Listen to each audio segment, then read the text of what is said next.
Active వాయిస్లో future simple tense questions ఉంటే passive వాయిస్లోకి ఎలా మార్చాలో చూద్దాం. యాక్టివ్ వాయిస్ క్వశ్చన్ స్ట్రక్చర్ ఎలా ఉంటుందంటే will, subject, V1, object. Passive voice రాసేటప్పుడు ఆబ్జెక్ట్ బిగినింగ్లో రాస్తాము. క్వశ్చన్ కాబట్టి ఆ ఆబ్జెక్ట్కి ముందు విల్ ఉపయోగిస్తాము. ఆబ్జెక్ట్ తర్వాత బీ రాయాలి, తర్వాత వెర్బ్ 3 రాస్తాము, నెక్స్ట్ బై, నెక్స్ట్ సబ్జెక్టు. ఇది passive voice structure. WH questions అయితే ఈ క్వశ్చన్కి ఇంకా బిగినింగ్లో WH వర్డ్ ఉపయోగిస్తాము, తర్వాత విల్, తర్వాత ఆబ్జెక్ట్. ఈ విధంగా వస్తుంది. Will they send the parcel, వాళ్ళు పార్సిల్ని పంపిస్తారా? క్వశ్చన్. పార్సిల్ వాళ్ళచే పంపబడుతుందా అని అడగాలి. ద పార్సిల్ అనేది ఆబ్జెక్ట్ బిగినింగ్లో రాస్తాం. క్వశ్చన్ కాబట్టి దానికి ముందు విల్ ఉపయోగిస్తాం.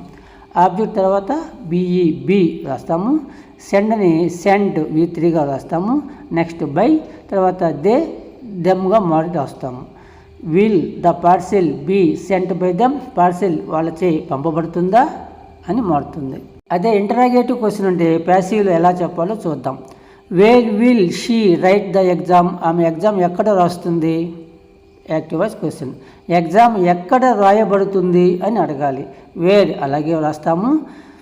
ద ఎగ్జామ్ అనేది ఆబ్జెక్ట్ బిగినింగ్లోకి వస్తుంది. క్వశ్చన్ కాబట్టి వేర్కి ఆబ్జెక్ట్కి మధ్యలో విల్ ఉంటుంది. ఆబ్జెక్ట్ తర్వాత బి, తర్వాత రైట్ అనే వెర్బ్ V3 రిటర్న్ అవుతుంది, బై హర్ రాస్తాం. Where will the exam be written by her, ఎక్కడ ఎగ్జామ్ ఆమెచే వ్రాయబడుతుంది, ఇలా మారుతుంది.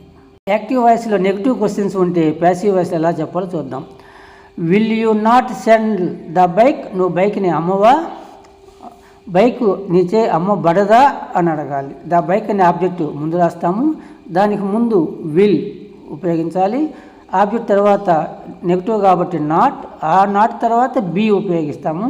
సెల్ సోల్డ్ అనే V3గా మారుతుంది, బై యూ రాస్తాం. Will the bike not be sold by you, నీ చేత బైక్ అమ్మబడదా మారుతుంది.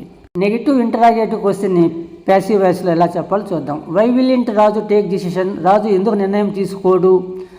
నిర్ణయం ఎందుకు రాజుచే తీసుకోబడదుగా చెప్పాలి. వై అలాగే రాస్తాము, విల్ అలాగే ఉంటుంది. ఆబ్జెక్ట్ డిసిషన్ బిగినింగ్లో ఉంటుంది, తర్వాత బి, తర్వాత V3 వెర్బ్ ఉంటుంది. Why will decision not be taken by Raju, రాజుచే ఎందుకు నిర్ణయం తీసుకోబడదు? ఈ విధంగా మనం ఫ్యూచర్ సింపుల్ టెన్స్లో ఉన్న క్వశ్చన్స్ని యాక్టివ్ వాయిస్లో ఉన్నప్పుడు ప్యాసివ్ వాయిస్లోకి మార్చి చెప్పవచ్చు.